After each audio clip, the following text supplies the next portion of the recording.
স্বাগত জানাই আমার স্বাদের হেঁসেলে। মোমো খেতে পছন্দ করেন না এমন মানুষের সংখ্যা খুবই কম আছে, আর সেটা যদি হয় চিকেন মোমো। বাড়িতে থাকা অল্প কিছু উপকরণে কিভাবে সহজেই চিকেন মোমো বানিয়ে নিতে পারবেন তারই রেসিপি রইল আজকের ভিডিওতে। মোমোর মিশ্রণ বানানোর জন্য প্রথমে আমাকে নিতে হবে চিকেন কিমা। এর মধ্যে দেব 1 চামচ রসুন আর কাঁচা লঙ্কা বাটা, অর্ধেক লেবু দেব এর মধ্যে। আপনারা চাইলে ভিনেগার ব্যবহার করতে পারেন। এখন দেব পেঁয়াজ কুচি, দেব পরিমাণ মতো নুন, সাদা তেল দেব 2 চামচ, সয়া সস দেবো 1 চামচ। এখন হাতের সাহায্যে এটা ভালো করে মিশিয়ে নেব। আমি এখন এটা চাপা দিয়ে 8 ঘন্টা রেখে দেবো।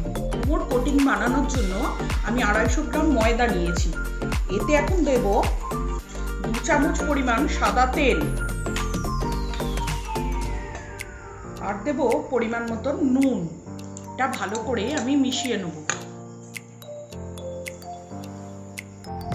সাদা তেলটা যখন ময়দার সঙ্গে ভালো করে মিশে যাবে, সেই সময় অল্প অল্প জল দিয়ে আমি একটা নরম ডো বানিয়ে নেব।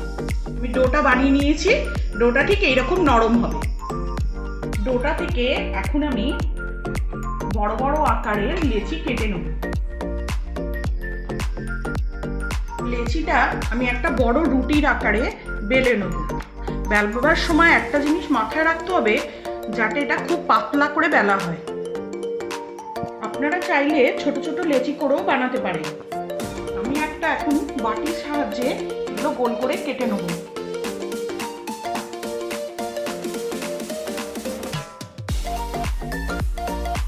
এখন আমি এই মিশ্রণ থেকে অল্প পরিমাণ মিশ্রণ নিয়ে এই লুচির ওপর দেব, দিয়ে 2 হাতের সাহায্যে শাড়ির কুচির মতন ফোল্ড করে নেব। মুখটা একসঙ্গে জুড়ে এইভাবে ঘুরিয়ে দেব। একটা লুচির মধ্যে আমি পুর খানিকটা দেব, দিয়ে একই পদ্ধতিতে মুড়ে দেব। আর একটা পদ্ধতিতেও আপনারা বানাতে পারেন। একইভাবে আমি এর মধ্যে পুরটা দিয়ে দিলাম, দিয়ে দুদিকের মুখ আমি এইভাবে জুড়ে দেবো, দিয়ে এইভাবে এটাকে মুড়ে দেবো।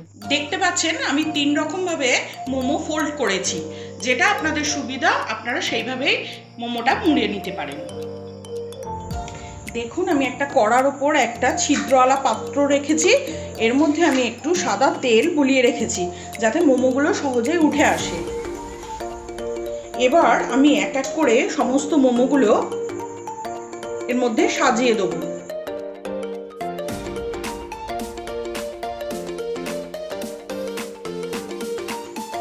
এরপর একটা থালা দিয়ে উপরে কভার করে দেব। স্টিমার ছাড়াই আপনারা সহজেই এইভাবে ঘরে মোমো বানাতে পারবেন। অপেক্ষা করব মিনিট 10। ফিরে এলাম মিনিট 10 পর। পরে কভারটা খুললাম, দেখুন মোমোর কালারটা চেঞ্জ হয়ে গেছে। এখন বুঝতে হবে মোমোটা রেডি হয়েছে।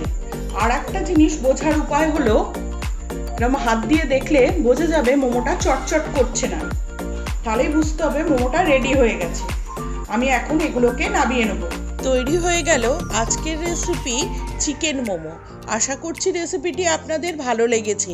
এই রকমই নূতন ও পুরনো রেসিপি পেতে আমার চ্যানেলটিকে অবশ্যই সাবস্ক্রাইব করুন ও বন্ধুদের মধ্যে শেয়ার করুন।